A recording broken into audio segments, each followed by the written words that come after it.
Buenas tardes, ingeniero. Buenas tardes, ingeniero. Buenas tardes, ingeniero. Buenas tardes, ingeniero. Buenas tardes, ingeniero.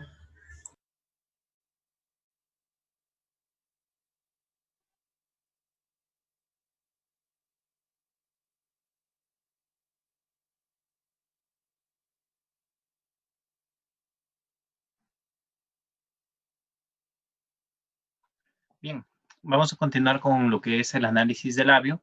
El día de hoy vamos a ver lo que es la estructura case como tal, ¿sí? Para eso vamos a ver un pequeño plan de clases, analizando los bucles de control. Vamos a revisar la estructura case en sí, en su estructura general, cómo funciona dentro de la programación, cómo funciona esta estructura dentro del sistema labio y vamos a desarrollar algunos ejercicios. Y también el día de hoy recordarles que también tenemos una pequeña práctica, ¿sí? Así como las hemos venido haciendo los otros días. Yo les entrego el manual y ustedes la realizan. Bien, también es importante mencionar que las prácticas que hemos estado llevando a cabo con el manual es para que ustedes cojan práctica de cierta forma en cómo funcionan cada uno de estos bloques y lo puedan repetir de manera simple, ¿no es cierto? De manera sencilla, haciendo algo repetitivo con referencia a algo que ya está construido, para que no lo tengan que desarrollar o estar pensando en cómo hacerlo desde el principio. ¿Listo? También algo bastante interesante es que una vez que nosotros ya hemos adquirido estos conocimientos, terminemos los bucles de control, ahí sí les voy a dar lo que es ya un reto, como tal, un reto de diseño en labio, aplicando pues estas estructuras que ya hemos analizado. Pero bueno, eso será cuando terminemos de analizar estructuras.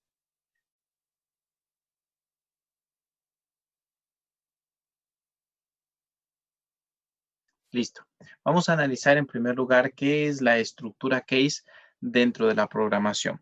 Dentro de la programación, cuando nosotros hablamos de estructuras case o switch case, significa que nosotros de un valor, ya sea numérico, ya sea flotante o sus derivados como tipo carácter o como tipo string, nos van a llevar hacia una determinada condición, ¿sí? Esta condición puede darse como el tipo numérica. Por ejemplo, aquí ingresamos un valor, puede ser del tipo numérica en 1, 2, 3, hasta n valores, o también si es que el valor no existe dentro de los casos, se lleva a una condición por defecto, ¿sí? Explicándolo de manera de flujograma, nosotros tenemos un inicio de un programa, ingresamos un valor n, el cual podría ser entero, carácter, o tipo de string o tipo booleano. Ese valor va a llevarnos a una condición. Esa condición me va a decir, muy bien, el valor es 1, pues vamos al caso 1. El valor es 2, vamos al caso 2. El valor no existe dentro de los casos señalados en la estructura, pues vamos a un valor por defecto. Una vez que se cumpla eso, pues finaliza el programa o se vuelve a repetir desde el inicio, dependiendo cómo ustedes estén analizando esa estructura. Entonces, volviendo a la estructura general de un switch case, ¿qué pasaría si yo no ubico estos cortes como lo son los breaks? Pues únicamente se ejecutarían casos secuenciales, como es el caso 1, luego se ejecutaría el caso 2, luego el 3 y así sucesivamente hasta que exista un break como tal. Este break es un corte que se produce dentro de una estructura general de un ciclo case. Sin embargo, si nosotros lo llevamos ya a nuestro software labio, ese break como tal no es necesario porque los programas en sí ya se detienen cuando existe la finalización del sistema. Esta misma estructura la vamos a llevar a un ciclo pues case dentro de lo que es labio. Nosotros podemos identificar tres partes importantes dentro de este sistema, ¿ya? La primera parte que vamos a identificar es el nombre del caso que estemos analizando. Como les había dicho, puede ser de tipo entero, puede ser booleano, puede ser string o carácter. Y también aquí vamos a tener el selector del caso, ¿sí? Vamos a comparar los dos casos. En este caso, ¿cuál vendría a ser el nombre? Pues vendría a ser todo esto que tenemos aquí, ¿sí? Estos son los diferentes casos y sus nombres. Aquí vendría señalado por esta cuestión de acá. Aquí tenemos el selector, que vendría a ser este selector de aquí, ¿sí? Entonces, ¿dónde vamos a ingresar este valor? Pues lo vamos a ingresar en este dígito de aquí. ¿Quién va a ejecutarnos la condición? Este señor de acá, ¿ya? ¿Qué es lo que vamos a ejecutar dentro de cada una de las condiciones? Lo que esté dentro de este espacio como tal, ¿sí? Una vez que finalice de ejecutarse el código que esté dentro de cada una de las condiciones, pues se terminará el sistema o también se producirá un break, como lo habíamos visto en el caso anterior. Bien, vamos a hacerlo esto dentro de lo que es un diagrama de bloques. ¿Ya? Y en este caso ustedes pueden observar el diagrama de bloques. Lo voy a hacer un poquito más grande para que para que podamos tener algunos valores. Bien, se ve un poco pequeñajo, ¿sí? Y me gustaría hacerlo más grande, pero el programa mismo no me lo permite. Bueno, listo. Entonces tenemos por esta parte el condicional. Tenemos en esta parte de aquí los nombres de cada caso. En este caso, ustedes ven que por defecto me da un valor false y true. ¿Por qué me da por defecto un valor false y true? Porque el tipo de datos que estoy ingresando aquí se pone por defecto en booleano, ¿ya?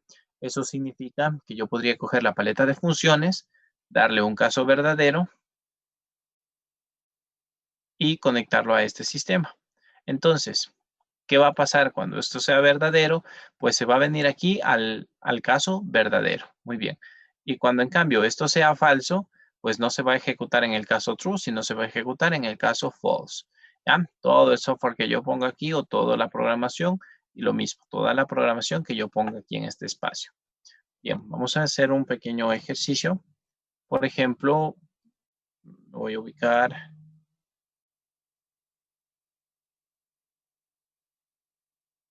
Voy a compartirles una nueva pantalla.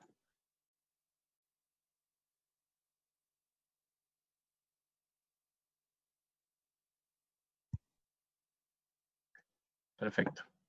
Listo, y aquí voy a ubicar simplemente un valor booleano. En este caso voy a seleccionar solo un switch. ¿Ya? Voy a seleccionar un switch y voy a seleccionar también un string.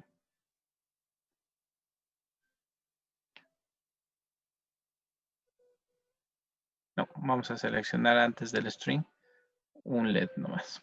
¿Ya?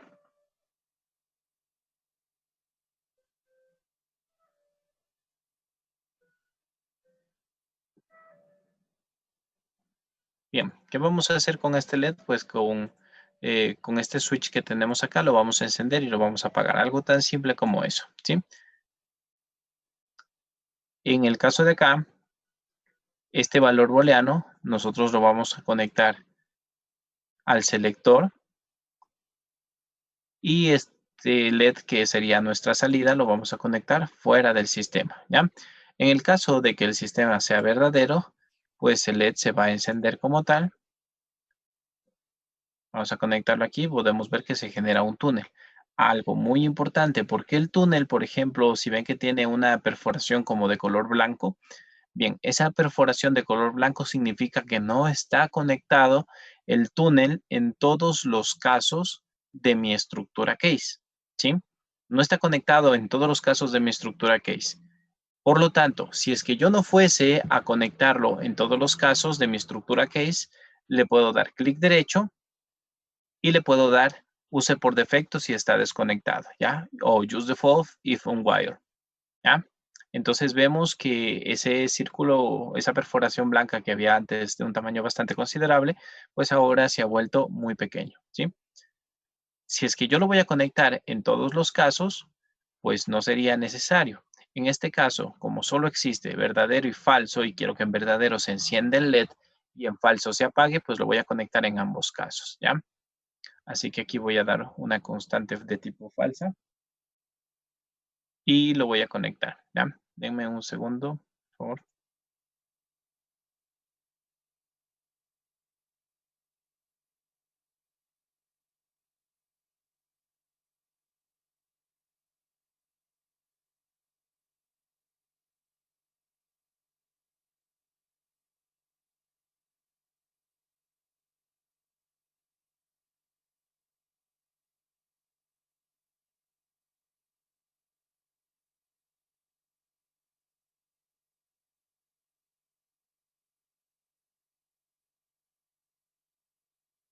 Bien, perdón la interrupción.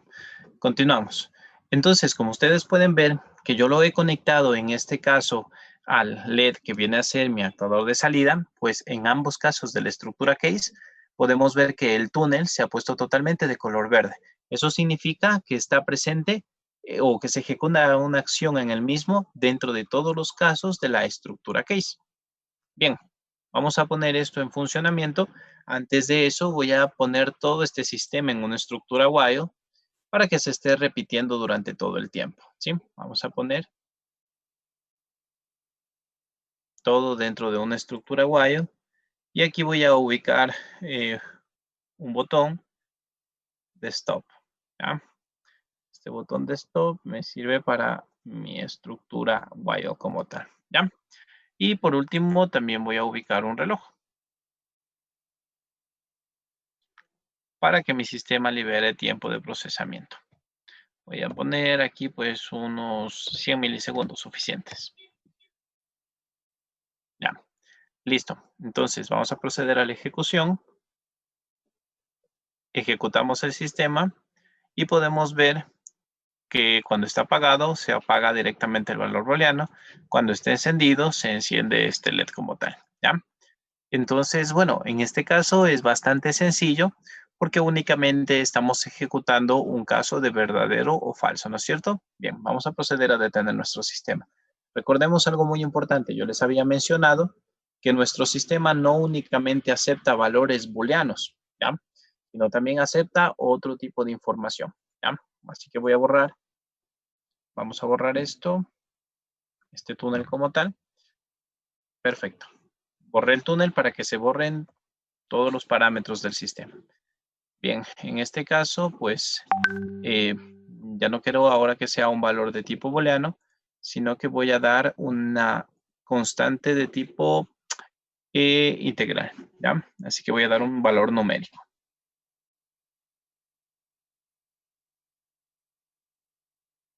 Bien. La representación, en este caso, lo voy a poner como i8, ¿ya? Como tipo byte, y lo voy a conectar aquí, ¿ya? Bien. En este momento ustedes pueden observar algo bastante importante y es que esta señal igual me pone los dos valores por defecto, 0 y 1, pero también en el 0 se ha puesto un default, ¿ya? Se ha puesto un default y en el otro caso se ha puesto un 1 sin default. Bien, ¿qué significa eso? Vamos a volver a nuestra pantalla de presentación. Listo. Cuando nosotros teníamos esta estructura case como tal, les había mencionado que si el valor que ingresamos no existe dentro de los casos asignados, se va hacia un valor por defecto, ¿ya? Si el caso, nuevamente, si el caso no existe entre todos los casos asignados, se va hacia un valor por defecto que es el que se ejecutará. Bien, entonces nosotros vamos a ubicar la misma situación, pero dentro de nuestro software Labview como tal. Bien. En este caso, pues yo quiero crear más casos. Voy a poner case after, add case after, add case after, ¿ya? Bien. Ustedes pueden ver que yo he creado aquí varios casos, ¿no es cierto? Tenemos el caso 1, el caso 2, 3, 4 y el caso 0 por defecto. Listo. En el caso 0, voy a escribir un mensaje. Primero, antes de escribir ese mensaje, voy a poner aquí un texto que diga ingresé un valor entre 1 y 5, ¿ya? Y aquí el primer valor voy a decir que es 1, ¿ya? Perfecto, entonces ingrese un valor entre 1 y 5. Listo. Si es que el caso o el valor que ingresa esta persona está incorrecto, yo le voy a dar un mensaje.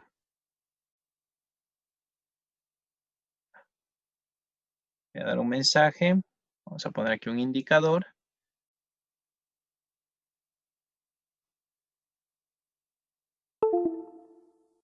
perfecto, que que me va a aparecer en cualquier caso, pero solo aquí va a tener un texto en particular. Voy a ponerle que el valor ingresado no existe. ¿Ya? Voy a poner esto, que el valor ingresado no existe. Esto lo vamos a hacer un poco más pequeño. Y vamos a agregar una condición de que cuando esto suceda, nuestro LED se apague como tal.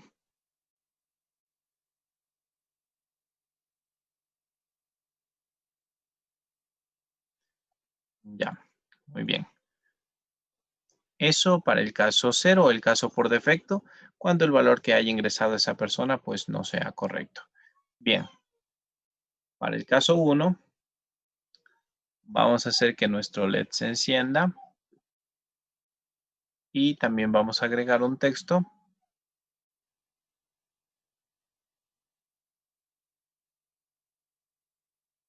que diga el valor ingresado es 1.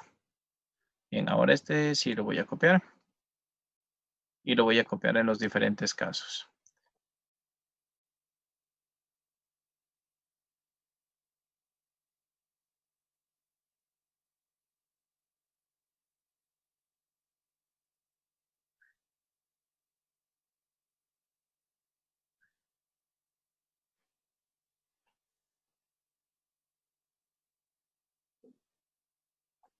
Y aquí solo le voy a cambiar el nombre por 2. El valor ingresado es 2. En caso de que sea 3.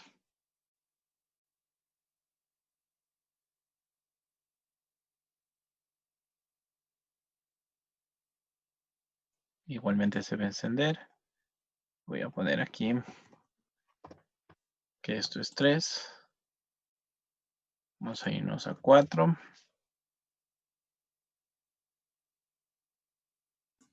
Ingeniero, una pregunta. Ahí en los casos Dime. usted simplemente le puso el número, o sea, 5 y se van aumentando. Para incrementes más casos, Ya. ya le das aquí clic derecho y le pones agregar caso después de, ¿sí? Si es que yo pongo aquí add case after, se va a agregar un caso más después del 4, pero con relación al último que haya habido. En este caso, el siguiente que se va a crear es 5. Pero en relación, digamos, a la entrada acá, porque tenemos bytes, entonces se genera el número. Exactamente, porque el caso del tipo de datos que estamos ingresando son en números. Ya. ¿Ya? Y aquí vamos a agregar el último, que es el 5.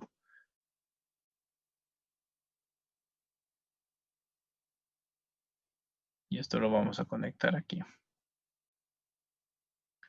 Vamos a poner 5. Listo, entonces tenemos 4, estamos bien. 3, 2, 1. El caso por defecto, el valor ingresado no existe y se apaga el LED. Bien, listo. Vamos entonces a ejecutar este sistema y vemos que nos sale que el valor ingresado es 1, el valor ingresado es 2. Fijaránse en el texto, es 3, es 4, es 5. En el siguiente caso, pues se supone que no existe y perfecto. Se ha apagado y se ha ido al valor por defecto. ¿Sí ven? Supongamos que ingresamos un número mayor. ¿Ya? Bueno, recordemos que es una variable de tipo int8, así que solo admite hasta 255 valores repartidos entre negativos y positivos. Por esa razón, solo nos da 127. ¿Ya? El valor ingresado no existe. Listo, entonces pongamos un 124, tampoco existe. Pongamos entonces el 1 y el 1 sí existe. ¿Sí? De esa manera nos funciona la acción por defecto, ¿ya? El caso por defecto.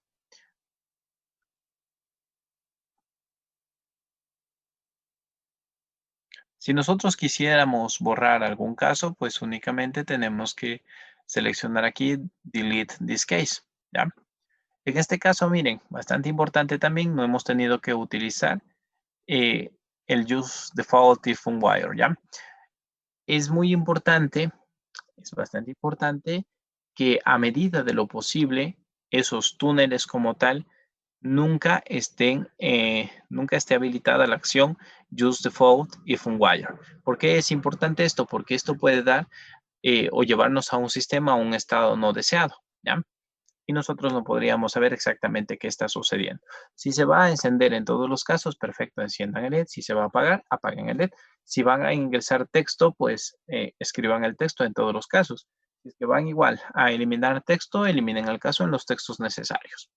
¿Listo? Pero siempre teniendo mucho cuidado. Bien, ahora, ¿qué pasaría si el tipo de datos que nosotros estamos ingresando no es entero? En este caso, pues no hay ningún problema, ¿no es cierto? El tipo de datos es entero, todo bien. Pero también es posible que nosotros hagamos una representación del tipo doble, ¿ya? Como podemos ver, se está generando un punto de coerción. Esto, sin embargo, no es un error dentro del sistema. Lo que va a suceder es que los valores que nosotros podamos ingresar aquí, pues se irán al inmediato superior, ¿ya? Siempre va a transformarlos a un dato de tipo entero.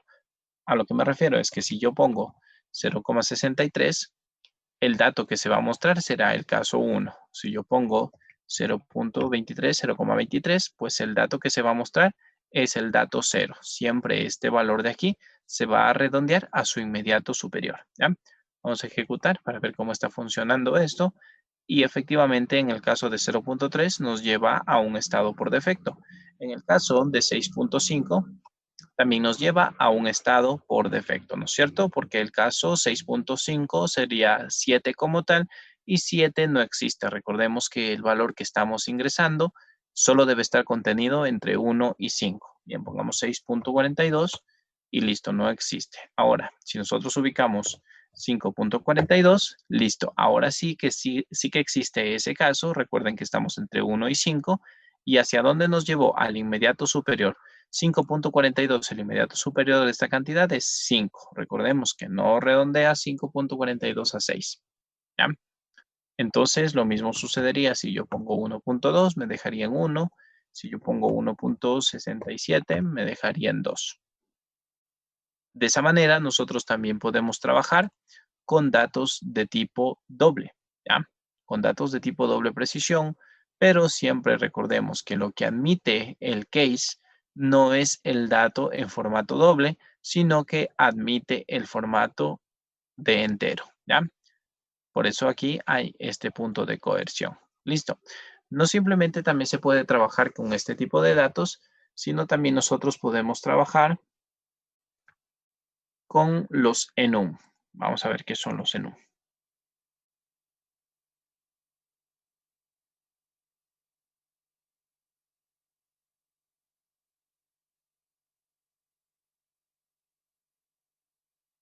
¿Ya? Enum es una forma de texto alternativo donde yo puedo ingresar puedo ingresar diferentes tipos de datos y crear información. Es como un tooltip dentro de la programación. No un tooltip, perdón, un menú, ¿ya? Dentro de la programación. Entonces, ¿cómo hago yo para ingresar información dentro de este enum? Voy a ponerme en propiedades y edit items, ¿sí? Aquí voy a insertar cada uno de los ítems de los casos que yo quiero que se generen. Por ejemplo, aquí le puedo poner caso 1. Voy a seguir insertando. Voy a ponerle caso 2. Voy a cambiar esto, perdón.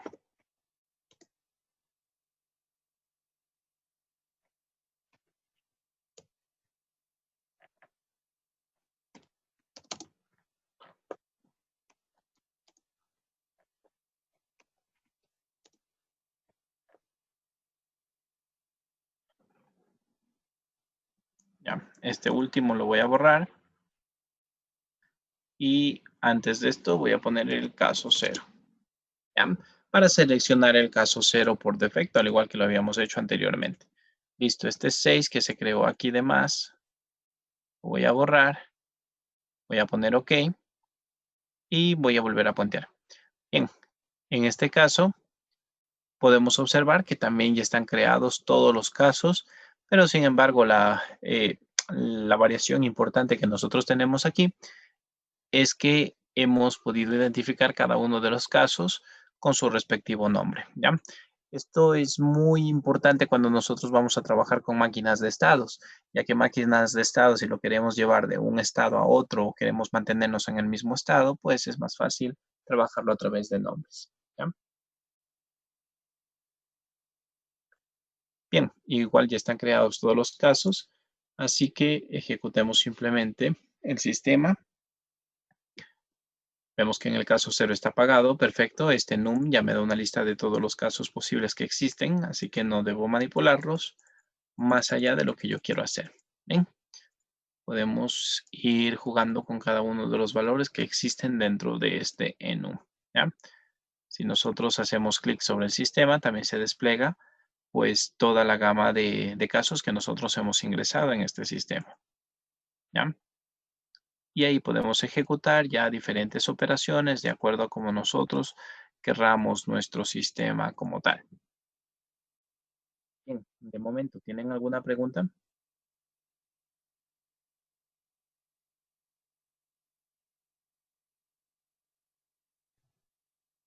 Si en el menú ponemos, o sea, más casos de los que tenemos creados, ¿se crea automáticamente uno en el case o no? ¿O sale algún error? Efectivamente, se van a crear más casos. Por ejemplo, nosotros aquí solo tenemos creados a 5 casos, ¿no es cierto? Bueno, hemos ingresado información. Entonces, aquí voy a proceder a crear más casos, ¿ya? Voy a crear el caso 6, voy a crear el caso movimiento. No necesariamente todo tiene que tener el mismo nombre, movimiento. Voy a poner aquí estabilidad. Vamos a poner aquí rotación. Vamos a poner aquí gravedad. ¿Ya? Listo, vamos a poner OK. Si vemos que, por ejemplo, miren, aquí es bastante interesante también esta situación de que no nos aparecen los demás casos, ¿no es cierto? Entonces, ¿qué debemos hacer en ese, cuando hay ese inconveniente? Le damos clic derecho, ¿sí ven? Le damos clic derecho sobre la estructura case y le ponemos agregar caso para todos los valores, ¿sí? Le damos clic sobre esa opción y ya tenemos los demás casos que nos faltaban. En este caso, ¿por qué tenemos error? ¿Por qué tenemos error? Porque los túneles como tal nos están indicando que este valor, que este túnel no está conectado hacia todos los casos. Ni este túnel de acá abajo está conectado hacia todos los casos. Como de momento no quiero agregar más información, voy a ponerle que use los valores por defecto si es que está desconectado. Bien, pongo lo mismo para los dos. Y ahora sí vemos que ya tenemos corregido el sistema. Voy a volver a ejecutar y me voy a ir hacia el caso movimiento, ¿ya? Perfecto. ¿Ya? ¿Qué pasó con el LED? Se apagó como tal. ¿Qué pasó con la caja de texto? Se apagó como tal. ¿Cuál era el valor inicial de este sistema en apagado? Vamos a iniciarlo nuevamente. Pero el texto no debería salir el valor donde estaba, no existe. No, porque el caso sí existe. El caso sí existe. No significa, este caso, por ejemplo, es un caso por defecto. Pero este valor por defecto se da cuando el caso que nosotros estamos ingresando no existe, ¿ya? O cuando la situación o un error del programa nos lleva al caso por defecto. Sin embargo, este valor de aquí no es un caso por defecto y el valor que está recibiendo este LED siempre va a ser apagado y este siempre va a ser vacío, ¿ya? En el caso por defecto, en cambio, nosotros estamos diciendo ya directamente que nos apague el sistema y que nos enciende el este. Pero esto no influye. Por ejemplo, aquí voy a cambiar. Lo voy a poner en encendido. Y nos vamos a ir nuevamente al caso de estabilidad. ¿Sí ves? Esto no significa que lo que nosotros estamos ingresando en el caso 0 o por defecto sea mandatorio para las salidas que estamos analizando.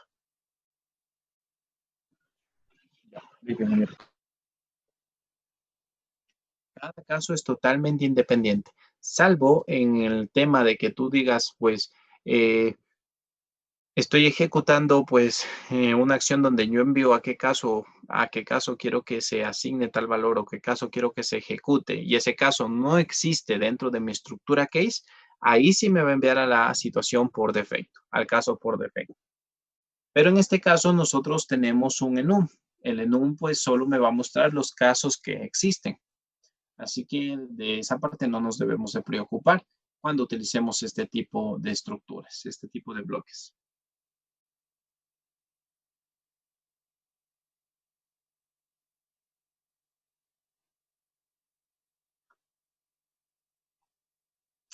Bien, ¿tienen alguna consulta más?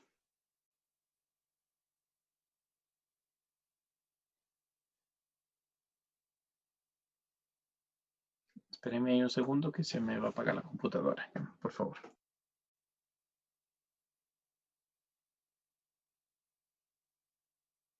Daniel nos pregunta por qué se usa dentro de un while como tal. Perfecto. Mira, si nosotros quisiéramos que el programa se ejecute una única vez, perfecto, lo quitamos al while y el programa se ejecuta una sola vez con los valores que nosotros hayamos designado al inicio. Por ejemplo, voy a quitarlo a este y se me va a borrar todo el programa. Vamos a hacer...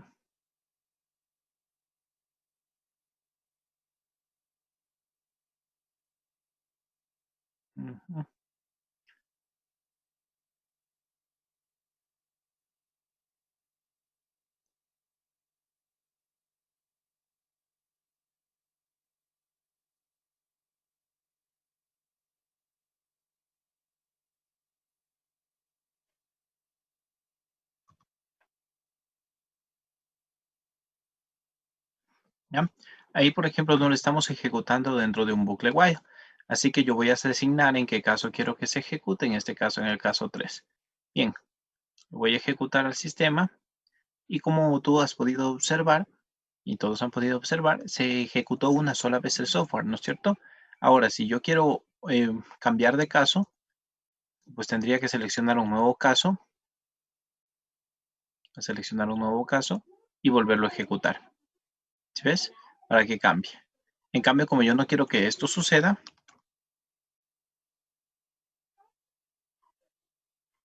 lo ubico dentro de una estructura while.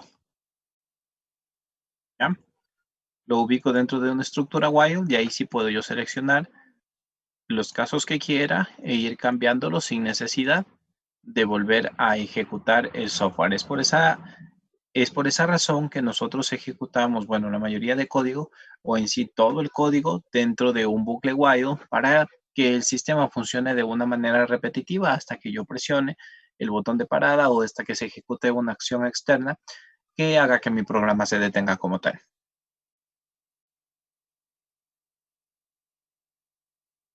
Claro, totalmente. Podemos hacer adquisición de datos, podemos ejecutar movimientos, podemos ejecutar acciones de controlador. De hecho, pues y estaba pensando en hacer, bueno, es un tema ya fuera de la clase, en hacer como un proyecto de tesis para el siguiente ciclo, las acciones de control de un brazo robótico que estamos trabajando ahorita con Carlos Treyes y donde tenemos que trabajar con la tarjeta DAC Rio o MyDAC tal vez para poder ejecutar todos los movimientos de ese brazo desde aquí, desde el labio. Entonces, toda la adquisición de datos eh, y las diferentes acciones de control las haríamos aquí en labio, que yo creo que va a salir un programa bastante interesante como tal y podríamos hacer muchas cosas muy, muy interesantes dentro de lo que son acciones de control y también programación y también lo que es automatización industrial como tal. Así que si se animan, pensar en hacerlo. Exactamente. Ajá. Sí, sí, ese mismo es el que estamos trabajando en este momento con Carlos Treyes.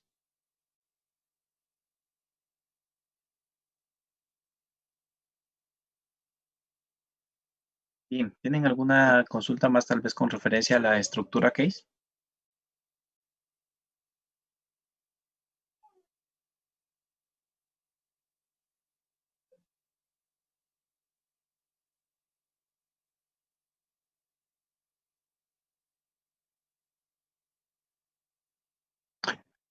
Y no se trata, digamos, cuando tú generas un programa, la RAM o la cantidad de procesamiento que se ejecute no depende del número de bloques que tú ubiques, sino de la eficiencia de tu programa como tal. Por ejemplo, tú ves que este programa, a pesar de que es un poco sencillito, me consume cierta cantidad de información, cierta cantidad de datos dentro de la estructura RAM. Sin embargo, si yo quito este reloj de aquí, lo que va a ocasionar es que mi sistema pues me ocupe mucha más RAM como tal. Y no significa que he agregado mayor cantidad de bloques como tal, sino que he hecho a mi programa más ineficiente. ¿Por qué? Porque le dije al procesador, mira, dale solo prioridad a este sistema pónmelo a tope y a los demás sistemas pues paralízalos hasta que este sistema se libere como tal. ¿Ya?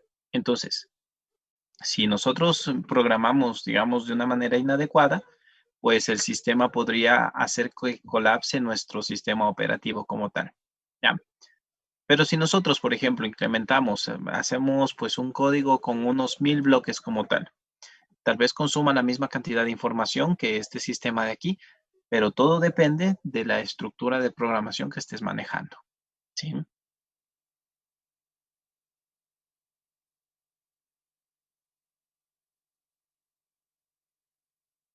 No, cada caso funciona de forma independiente. Lo que te podría funcionar de forma simultánea es que tú tengas aquí un software ejecutando o estés ejecutando este conjunto de bloques y que acá al lado hagamos de forma paralela otra estructura while, ¿ya? Con valores diferentes, ¿ya? Tanto esta estructura while como esta estructura de acá abajo van a funcionar las dos al mismo tiempo por hilos diferentes.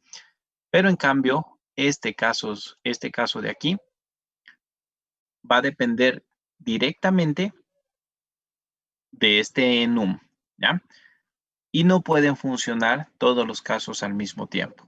Solo puede funcionar un caso a la vez.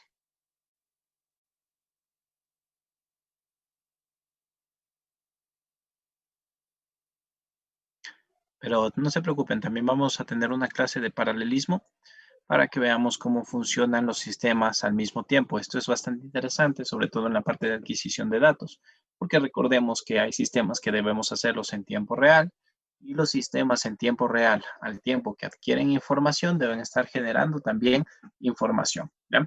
Entonces, imagínense ustedes que están trabajando con un sistema en tiempo real de visión artificial. El sistema de visión artificial, por un lado, les está diciendo detecto tal cosa, y por otro lado, se debe dar procesando la información al mismo tiempo que la recibe, ¿sí? Pongamos sistemas más críticos como una planta nuclear. En una planta nuclear, ustedes no pueden esperar hasta que el proceso de generación de energía eléctrica termine para emitir una alarma. Debe emitir la alarma en el momento que se produce el error. Así que esos sistemas funcionan de manera asíncrona, es decir, totalmente paralelos a lo que esté funcionando como tal.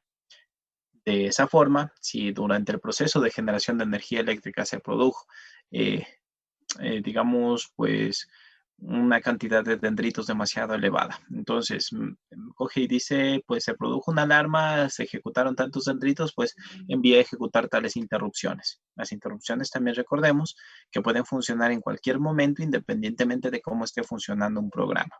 ¿Ya? Eso es lo interesante que tiene Labio y también que tiene muchos otros sistemas operativos en referencia a programación, otros muchos software de programación, perdón, que nos pueden hacer nuestros sistemas más eficientes y que pueden actuar de mejor manera ante una posible eventualidad.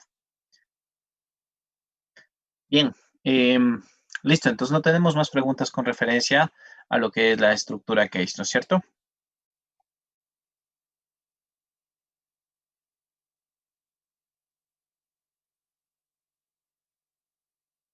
Bien, yo creo que les he dicho todos los posibles tipos de datos que podemos administrar aquí.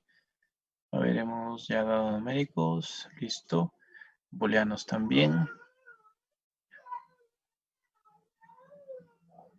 Ya. Bien. Otra cosa más, también podemos aceptar datos de tipo string, ¿ya? Es decir, casos de tipo string. Únicamente tendríamos que aquí poner un editor de texto y aquí también se cambiarían todos los datos de tipo string. Aunque este num literalmente ya me está dando datos de tipo string, en realidad no es así. Este enum no se basa en el nombre de cada uno de los parámetros. Lo que basamos este enum es en los valores que tenemos aquí, ¿sí? En cada uno de estos valores para asignar un caso como tal, ¿ya? Entonces, no se basa en el nombre de los ítems, recordemos nuevamente, sino que se basa en el número de los valores, ¿ya? En el caso de utilizar este enum, ¿sí? Por eso ustedes lo ven aquí pintado de azul, es porque nos está dando datos de tipo entero como tal, ¿ya? Recordemos la clase de tipo de datos. Entonces, si nosotros querríamos presentar pues un conjunto de datos de tipo string, bueno, pues dependiendo, aunque no es muy utilizado, si es que tal vez se les ocurre alguna situación en que podríamos utilizarlo, también es posible. En vez de poner este enum de tipo numérico, pues tendríamos nosotros que ingresar un enum, pero de tipo texto, ¿sí? Aquí tenemos un enum de tipo texto y este también pues podríamos editar cada uno de sus parámetros e irlos insertando ahí, ¿ya? Esto igual nos mostrará tipo texto, pero a la final se basará en valores, ¿sí?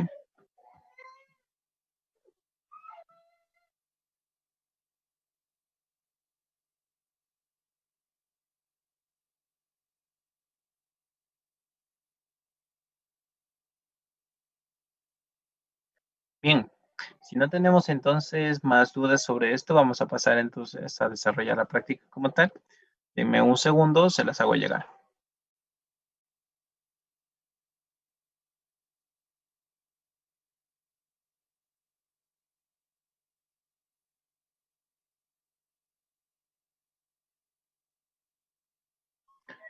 Ok, vamos a hacer un sistema parecido al que tenemos a continuación, donde vamos a ingresar valores en A y en B y vamos a decidir la operación que vamos a realizar mediante un enumerated types, ¿ya? Mediante el sistema enum que les había acabado de indicar. Entonces, ¿qué es lo que vamos a hacer? Vamos a ingresar ambos valores y vamos a seleccionar qué operación vamos a realizar, ya sea suma, resta, multiplicación y división. Cualquiera de los valores que ingresamos va a mostrarlos en un solo indicador, que va a ser el de resultado. Y nosotros decidiremos si es que deseamos detener el sistema o no. Bueno, eso ya lo saben bien cómo lo podemos hacer, cómo podemos hacer que un sistema vaya de manera infinita, ¿sí? Entonces, a la final lo que tendremos, pues, es este tipo de sistemas y hasta aquí, ¿sí? En donde vamos a ejecutar cada uno de los diferentes casos de las diferentes operaciones como tal. ¿Listo? Bien, se los voy a pasar a cada uno de sus... eh, se lo voy a pasar tanto al WhatsApp como por aquí por el Zoom para que lo puedan desarrollar.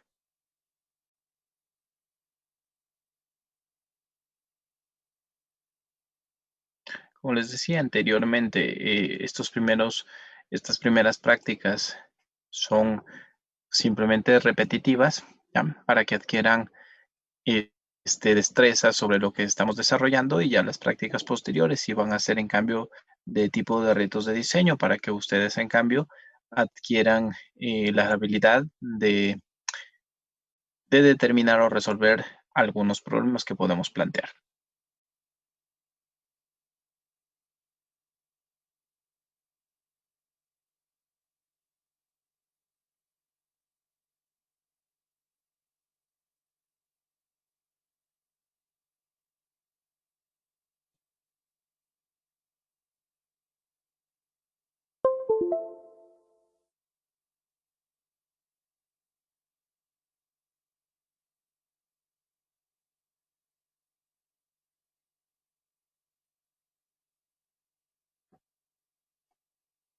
Bien, les acabo de enviar aquí por el Messenger del Zoom, así que los que ya han recibido el archivo pueden empezar a desarrollar.